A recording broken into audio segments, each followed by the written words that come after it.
I'm sitting here with Dr. Dale Van Cantfort, who's now chair of the Mass Communications Department at Piedmont College. Prior to that, you were a radio owner and in the business for a couple decades, more than a couple decades. How was that transition, and why did you make that transition from the industry to academia? In 1996, the Telecom Act of 1996 was passed. Before that time, across the country, it was small guys and gals competing against other small guys and gals as far as ownership. In fact, the most you could own across the country was 25 stations. The most in any one market was 1 AM and 1 FM. So it was a lot of small entrepreneurs competing against other small entrepreneurs. I knew how to do that and knew how to do it pretty good. Telecom Act of 96 changed that. Clear Channels of the world suddenly jumped in and bought 1,100 stations. It changed the dynamics. I was at a point in my life in my mid-40s where I'd been doing radio for 25 years.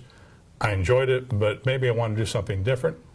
I came to the folks here at Grady and I asked them would they be interested in having a broadcaster come back and be a guest lecturer. And one thing led to another, and my wife and I sold our stations, and I came back here for 3 years as a visiting instructor and got my PhD, and then went to Piedmont College and helped them set up a mass comm program there, and I've been there for the past 12 years. And you said that the Telecom Act of 96 and it changed radio, especially on the ownership side. What have you noticed on the product side of radio? Did it change that? And if so, is it still changed, or is it, coming back? It's definitely changed the product. This way, just to give you an example, Macon, Georgia.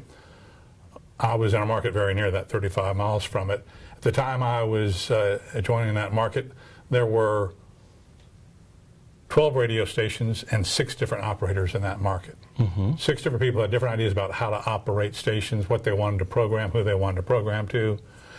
There was at least 8 to 10 different general managers, 8 to 10 different program directors. Telecom Act comes along, you get the clusters, you're down to 1 general manager and 1 program director overseeing a group of 6, 7, 8, 9 stations. So it eliminated a lot of positions. Technology on the other end also eliminated positions. When I was first in the business, everybody was live. Okay. Now with voice tracking and that nature, you don't have to have somebody at the station. Also, the technical rules changed where you don't have to have an on presence at the radio station. So there's been a lot of changes, both technically, ownership-wise, and programming, that have taken away that entry-level position for a lot of people. So radio doesn't have as many positions to offer, and it's not the glamorous mass communication entry position.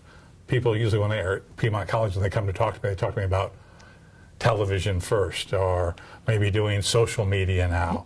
Radio is an afterthought for a lot of them. There's a few that come and say, I want to do radio, but most, it's a learned experience for them, not one they coming in saying, I really want to be on radio. As part of your role at Piedmont, you advise the radio station there. What are some common mistakes you see students make, or maybe that one thing that you see multiple students make that you wish you could be like, just stop it? Lack of prep work. I think they can just go in and do a 4-hour shift just like that. They can wing it. They can don't have to get ready for their show. Oh, I know what I'm going to talk about, or I know what I'm going to program.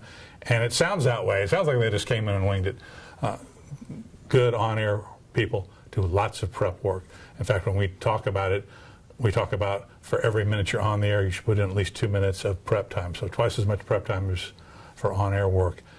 That's the biggest mistake I see them make. And then secondly, trying to do too much in each break, trying to do 3, 4, 5 things in one break and then not doing any of them well, rather than focusing on, this is the one thing I want to communicate to my audience, the one thing I want to get across to them, get it done, and then get back to the program. Well, Dr. Van Cantfort, thank you so much for coming by, stopping back at your alma mater. We're so glad to have you back and for talking to the Institute. Thank you.